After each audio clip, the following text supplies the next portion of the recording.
Hello students, कैसे हैं। आज हम पाठ्य पुस्तक क्षितिज प्रारंभ करते हैं। देखिए, पद्यांश और गद्यांश इस पाठ्य पुस्तक के अंतर्गत हैं, जो हमारे बराबर मात्रा में अंकों में परीक्षा में आती हैं। अब हम पहला खंड पढ़ेंगे। सिलेबस के बारे में मैंने आपको पीडीएफ पे डाल दिया है कि कौन सा भाग कितने अंक का है, कैसे निबंधात्मक प्रश्न आते हैं, कैसे लघुत्तरात्मक प्रश्न आते हैं, ये सब कुछ मैंने आपको अपठित गद्यांश के लास्ट में लिखा दिया है। अब देखिए आप, आज हम पद्यांश चालू करते हैं और पहला लेसन है सूरदास। सूरदास के बारे में मैं आपको बताऊं कि सूरदास जी का जन्म यानी कि कवि परिचय, पाठ परिचय, संदर्भ, प्रसंग और व्याख्या, इस प्रकार से हमको लिखना होता है। तो कवि परिचय में सबसे पहले क्या आता है, मैं आपको थोड़ा सा समझा देता हूं, इसके बाद प्रारंभ करूंगा। कवि परिचय में सबसे पहले आपको लिखना है कवि का मूल नाम। अगर उसका आपको मूल नाम आता है, अक्सर कभी अपना निकनेम लिखते हैं, उपनाम लिखते हैं, तो इसलिए जैसे प्रेमचंद निकनेम है, उसका मूल नाम है धनपत राय। ठीक है, तो मूल नाम लिखें कवि का। इसके बाद में उसका जन्म स्थान और जन्म तिथि, जन्म के बारे में जानकारी प्राप्त करें। इसके बाद यदि उनके माता पिता का नाम है तो माता पिता का नाम लिखें, माता पिता से संबंधित जानकारी प्राप्त करें। और उसके बाद उसकी शिक्षा दीक्षा या पारिवारिक पृष्ठभूमि, शिक्षा दीक्षा यानी कि उन्होंने प्रारंभिक शिक्षा कहां प्राप्त की, उच्च शिक्षा कहां प्राप्त की और क्या उपलब्धि हासिल की। शिक्षा दीक्षा के बाद में आप उसके लिखेंगे उपलब्धियां। अगर ये नाम नहीं दे सकते उपलब्धियां, तो दूसरा नाम है रचनाएं या कृतियां।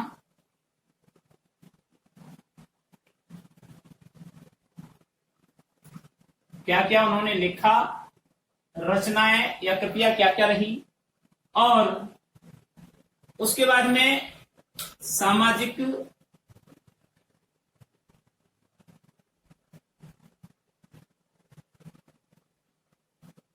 या साहित्यिक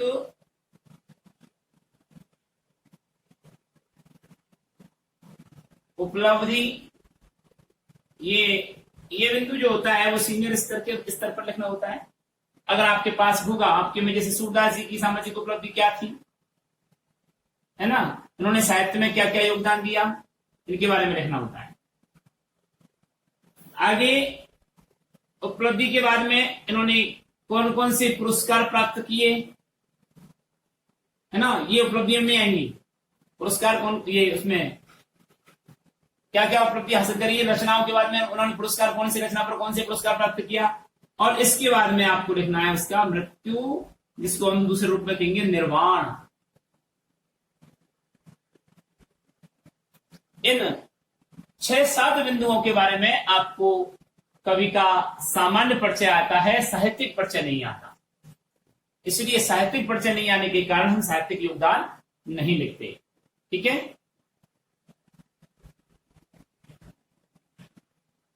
तो कवि का सामान्य परिचय। अब इसी परिप्रेक्ष्य में हम आपको अब सूरदास जी के बारे में बताते हैं। तो देखिए, सूरदास जी का मूल नाम क्या था। अब चूंकि है, या टीचर ने आपको बताया है, या लिखा रखा है, या कहीं से उन्होंने ढूंढ करके लाए हैं, तो लिखें, अवश्य लिखवाना चाहिए। तो सूरदास जी का मूल नाम सूरदास ही है। ठीक है, उनका जन्म कहां हुआ, तो जन्म के बारे में अलग अलग प्रमाण तो मिले नहीं है, लेकिन अलग अलग किंवदंतियां हैं। कई लोग तो कहते हैं कि दिल्ली के निकट सिही नामक स्थान पर इनका जन्म हुआ। कई लोग कहते हैं मथुरा आगरा रोड पर रेणुका नामक स्थान पर इनका जन्म हुआ। तो अभी ये नहीं पाया गया है, इसलिए हम दोनों के बारे में लिखेंगे, दोनों विचारधाराओं को लिखेंगे परिचय में। कब हुआ इनका जन्म वो फिक्स है कि 1540 विक्रम संवत में। देखिए विक्रम संवत और ईस्वी में 57 साल का अंतर है।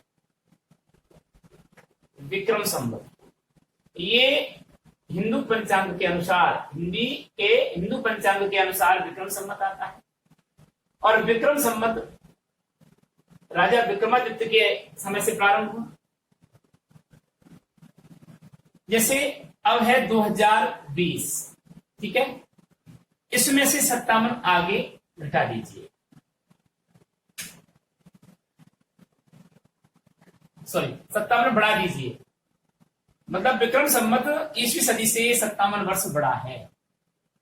तो यहां पर कितना हो गया, 57 बढ़ाने पर 2077।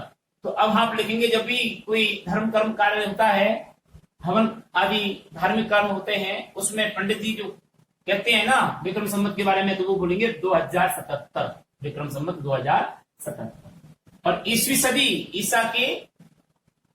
ईस्वी सदी यानी ईसा पूर्व, ईस्वी सदी का मतलब 2020 ईस्वी सदी। ईसा मसीह के नाम से ये चली है, अंग्रेजों ने प्रारंभ किया है ईस्वी सदी को। विक्रम संवत का नया वर्ष चैत्र शुक्ल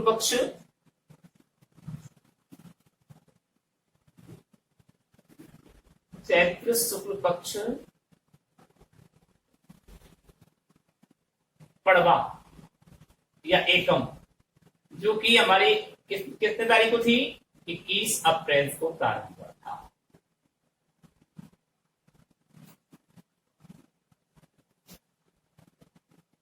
ठीक है, ये थी हमारी चैत्र शुक्ल पक्ष पड़वा। यहां से नववर्ष प्रारंभ होता है, न कि 1 जनवरी। भारतीय संस्कृति के हिंदू पंचांग के अनुसार चैत्र शुक्ल पक्ष पड़वा से विक्रम संवत प्रारंभ होता है। ठीक है, यानी कि नई ईस्वी, नया सत्र, नया साल प्रारंभ होता है।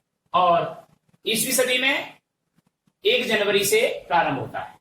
तो यहां 57 वर्ष का अंतर आता है ईस्वी सदी और विक्रम संवत में। तो यदि किसी लेखक के या कवि के या साहित्यकार के जन्मदिन के बारे में कंफ्यूज हो और हमें विक्रम संवत निकालना हो या ईस्वी सदी निकालना हो, तो उस 57 साल का अंतर उसमें अवश्य देख लेवे। विक्रम संवत ईस्वी सदी से 57 वर्ष बड़ा होता है, ये निश्चित है। ठीक है, तो अगर हमको विक्रम संवत ढूंढना होता है तो ईस्वी सदी में 57 वर्ष जोड़ दें, और यदि हमको ईस्वी सदी ढूंढनी होती है तो विक्रम संवत में 57 वर्ष घटा दीजिए, तो ये ईस्वी सदी आ जाएगी।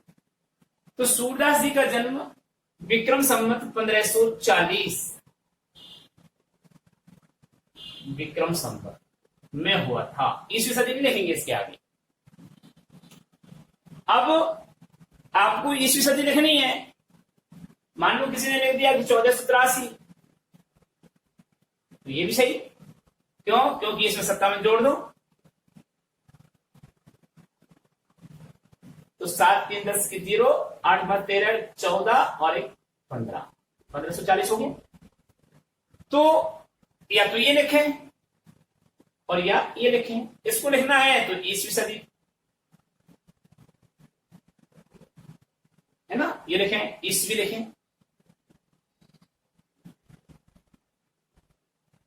या सन लिखें और उसमें विक्रम संवत लिखें। तो बात चल रही थी जन्म की। तो सूरदास जी का जन्म मथुरा आगरा रोड पर रुणकता नामक स्थान पर हुआ। कई लोग इन्हें दिल्ली के निकट सिही नामक स्थान पर इनका जन्म मानते हैं।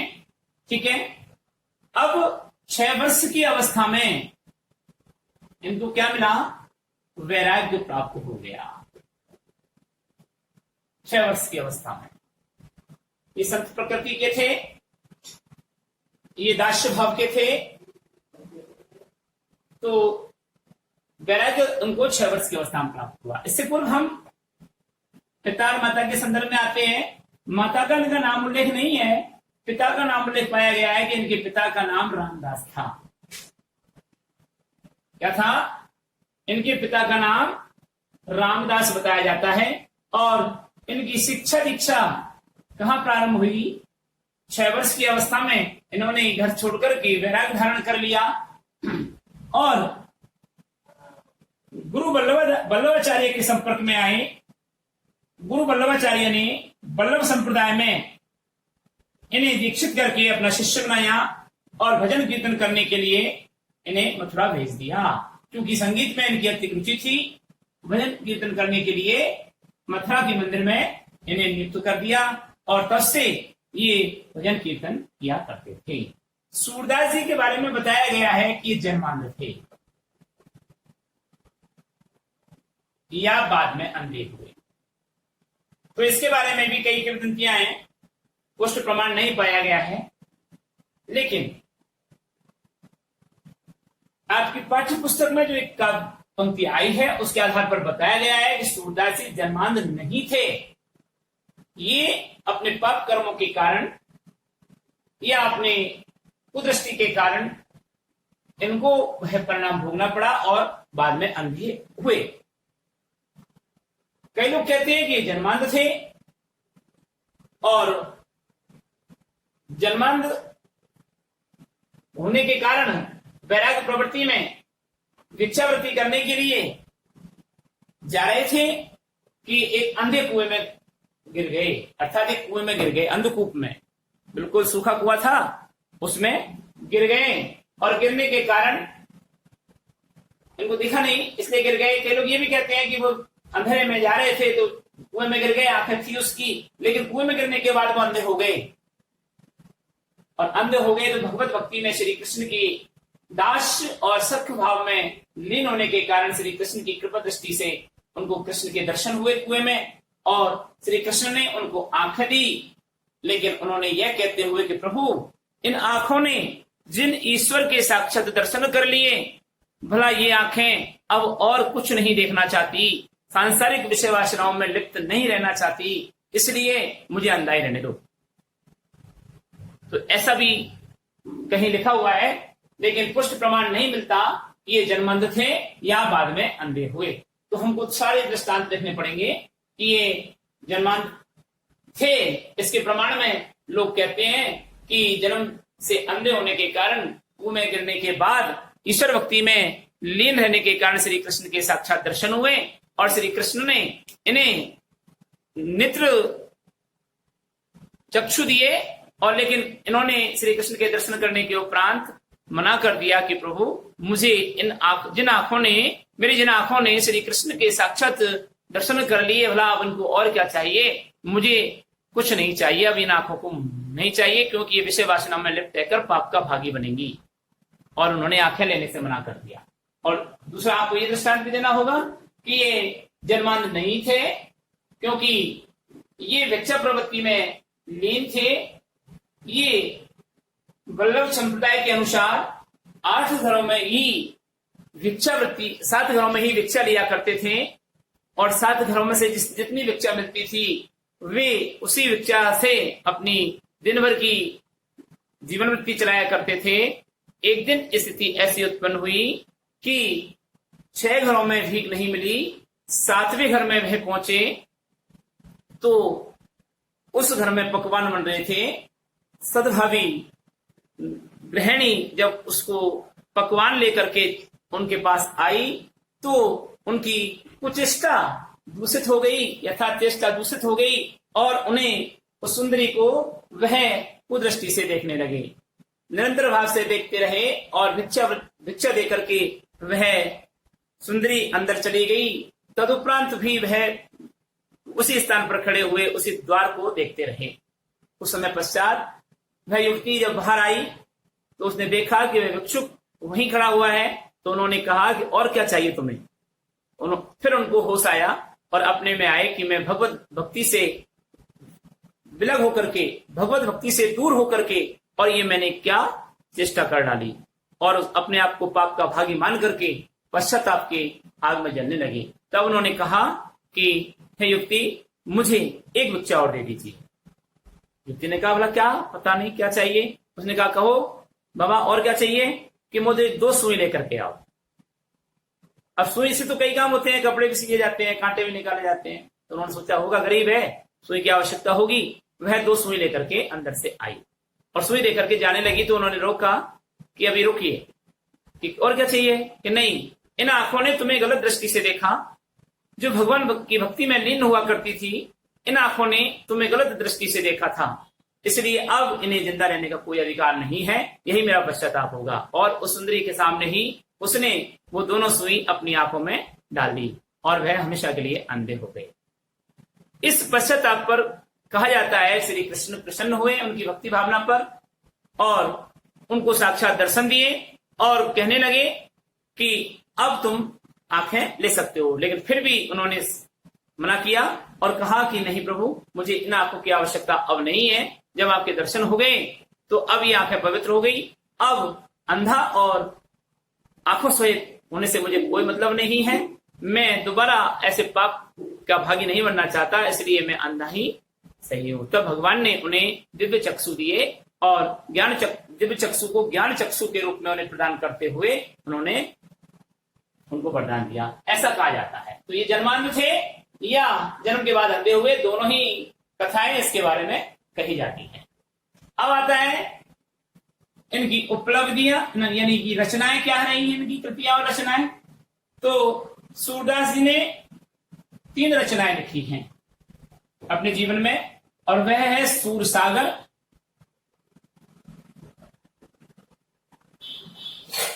दूसरा है सूर सारावली और तीसरा है साहित्य लहरी।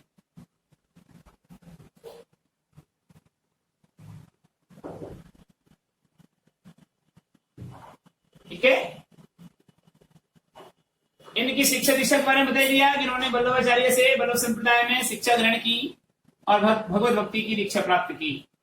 तो सूर सागर, सूर सारावली और साहित्य लहरी ये लिखा है। सूर सागर इनका प्रसिद्ध है। इसमें भ्रमर गीत नामक दृष्टांत को आप पढ़ेंगे। ठीक है, भ्रमर गीत नामक दृष्टांत को आप पढ़ेंगे और ये आपके पाठ में जो आया है वो भ्रमर गीत आया है। जो ये पाठ आपको दिया गया है, इसमें जो 4 पद दिए गए हैं ये भ्रमर गीत से लिए गए हैं और भ्रमर गीत के संदर्भ में ही बताया है। अब देखिए, आपको जन्मांध थे या बाद में अंधे हुए इसके बारे में कहा गया है कि सूरदास जन्म से अंधे थे, यह विवादास्पद है। इस संबंध में अधिकांश विद्वानों का मत है कि वे जीवन के अंतिम समय में अंधे हुए, क्योंकि उनका प्रमाण हमें उनके 2 पदों से मिलता है। आपकी पुस्तक में लिखा हुआ है, या माया झूठी की लालच दुहु द्रग अंध भयो। यानी सूरदास जी कहते हैं कि ये माया क्या है, झूठा बनाती है मनुष्य को, लालच में दे देती है मनुष्य को और वह झूठा हो जाता है, झूठ बोलता है माया के चक्कर में। इसी कारण मैं माया के वशीभूत होकर के दोनों आंखों से अंधा हो गया। ये दृष्टांत आपकी पुस्तक में आया है, इसलिए हम इसको जन्मांध नहीं कह सकते। सूरदास जी अपने जीवन के अंतिम पड़ाव में अंधे हुए थे। ठीक है, अब आता है इनकी मृत्यु। सामाजिक और साहित्यिक योगदान बहुत अच्छा रहा इनका। सामाजिक योगदान ये रहा कि उन्होंने इन 3 ग्रंथों को प्रदान करके समाज की स्थिति के बारे में आकलन किया और समाज में प्रेम और भक्ति भावना को प्रभावित किया। यही इनकी साहित्य के क्षेत्र में बहुत सारी उपलब्धियां हैं। अब आता है मृत्यु, यानी निर्माण। इनका निर्माण कैसे हुआ, कब उनकी मृत्यु हुई। तो कहा जाता है कि 1563। अब देखिए भाई, 1563 विक्रम संवत कितना, 1563 में, कई लोग कहते हैं 1583। अब आपकी जो पाठ्य पुस्तक आया है इसमें जो दिया गया है वह भी देख लीजिए आप, 1620। अब कंफ्यूज करने वाला है कि एक माध्यमिक शिक्षा बोर्ड राजस्थान, एक बोर्ड की 2 क्लासें, 3 क्लासें, 8वीं, 10वीं और 12वीं, तीनों क्लासों में अलग अलग दृष्टांत देता है। कैसा बोर्ड है? यानी कि सूरदास जी का जन्म 1583 में हुआ, सूरदास जी का जन्म 1680 में हुआ। क्या बात है, अलग अलग बात बता रहा है। 1583 विक्रम संवत बता रहा है, 1680 भी बता रहा है? हो नहीं सकता। अच्छा 1583 अगर सन माने और इसमें 57 जोड़ रहे हैं तब भी नहीं होता, 1680 तो तब भी नहीं होता, और अगर इसमें 57 जोड़े तब भी 1680 नहीं होता। तो कहने का मतलब ये हुआ कि माध्यमिक शिक्षा बोर्ड राजस्थान ने कई गलती हो गई है कई जगह इन पर, यानी सीनियर में भी गलती की है, 8th में भी गलती की है, या 10th में गलती की है, कहीं कहीं इन्होंने गलती की है, उस गलती को सुधारना है हमें। तो सूरदास जी की मृत्यु 1620। अब 1620 में से आप 57 कर कम कीजिए, 10 में से 7 के 3 और 6 और 1563 कितने हो गए? 1563 ईस्वी में हुआ था। ठीक है, तो अब किताब में कितनी गलती?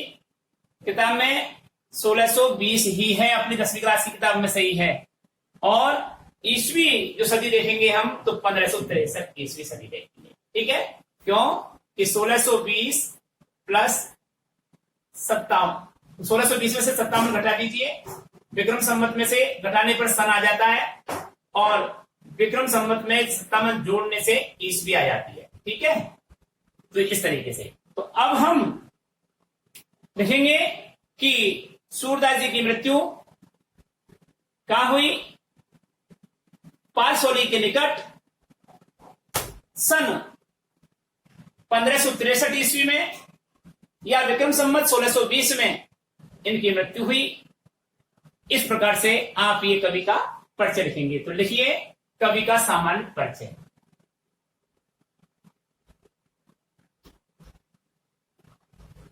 दस बिंदु हैं।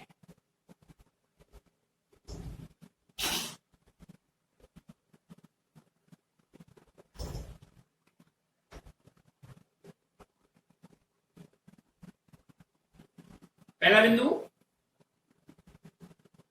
कवि का नाम लिख दो यहां पर सूरदास।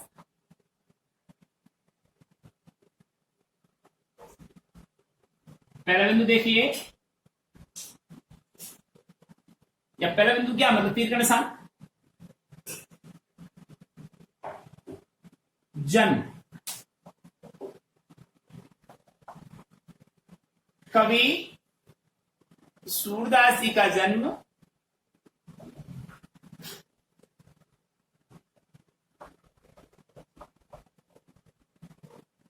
कवि सूरदास जी का जन्म विक्रम संवत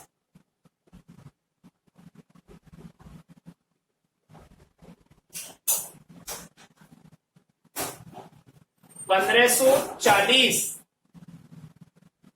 में दिल्ली के निकट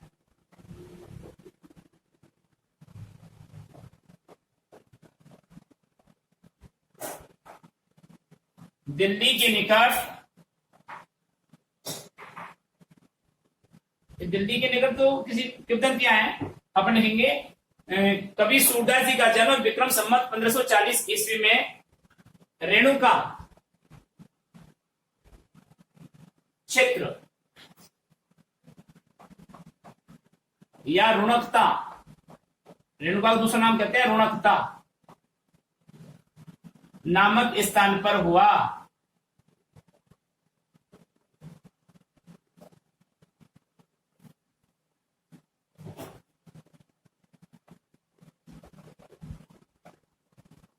इसके जन्म के बारे में कई विद्वान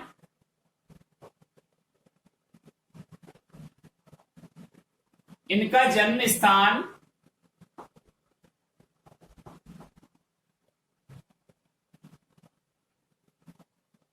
दिल्ली के निकट सिही नामक गांव को मानते हैं।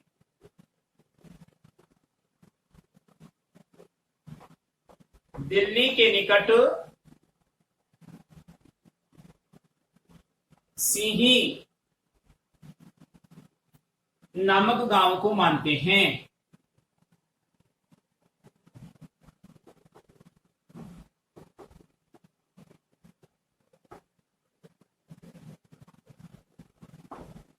कई विद्वान इनका जन्म स्थान दिल्ली के निकट सिही नामक गांव को मानते हैं। ठीक है, फिर अगला पॉइंट लिखेंगे, यह प्रसिद्ध है कि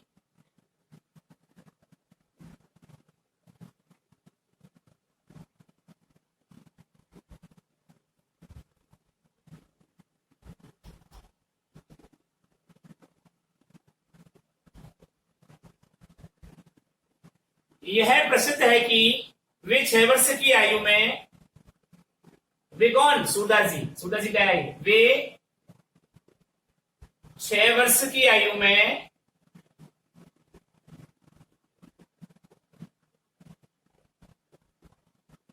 विरक्त हो गए थे। विरक्त हम तो समझते हो, वैरागी, सन्यासी जिसको कहते हैं।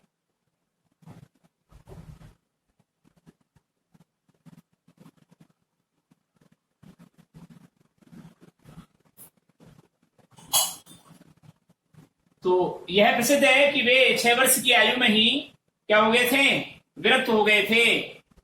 फिर अगला पॉइंट लिखेंगे, उन्होंने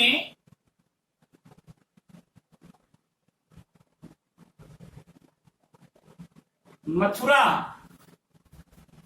व वृंदावन, उन्होंने मथुरा व वृंदावन के बीच गौ घाट कहते हैं इसको, मथुरा व वृंदावन के बीच गौ घाट नामक स्थान पर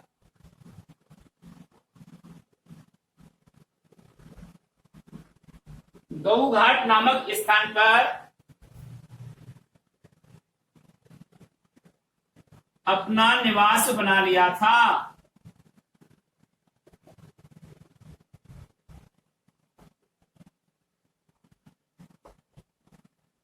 वहां रहने लगे थे ये। ठीक है, फिर इसके बारे में और भी आया है कि वे विलक्षण गायक थे, वे विलक्षण गायक थे,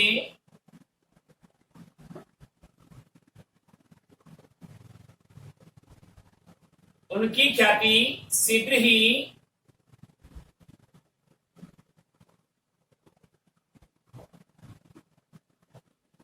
उनकी ख्याति शीघ्र ही दूर दूर तक फैल गई।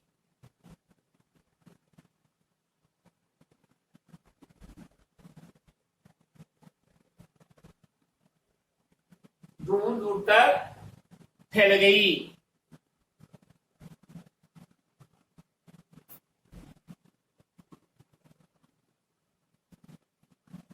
कई लोग इन्हें जन्मांध मानते हैं, कई विद्वान इन्हें जन्मांध मानते हैं,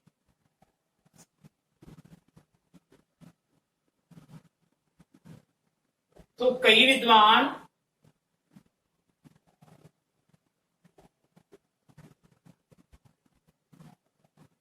जन्म के बाद अंधा होना मानते हैं।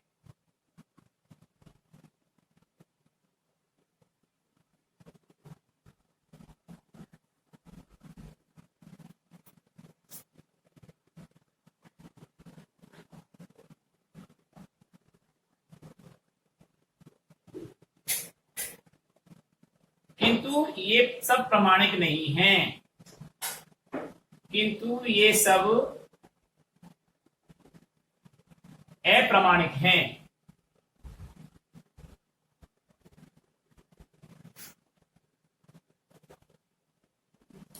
ठीक है, फिर अगला पॉइंट है शिक्षा दीक्षा।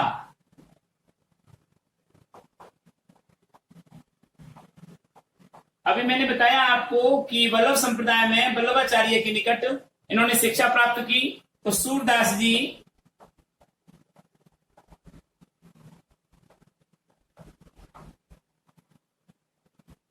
महाप्रभु वल्लभाचार्य से महाप्रभु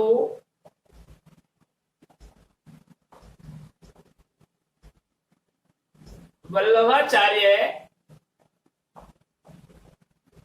जिसे वल्लभ संप्रदाय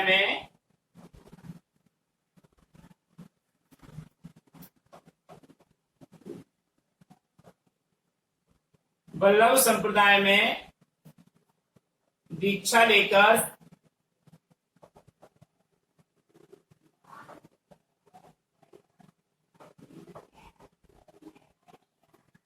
और साख्य भाव से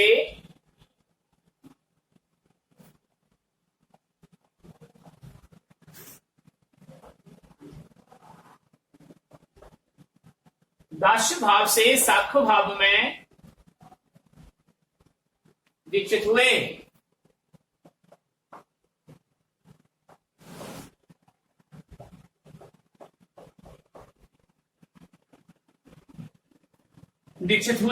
अगला है इसका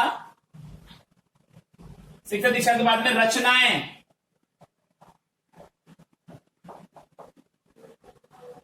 सूरदास जी की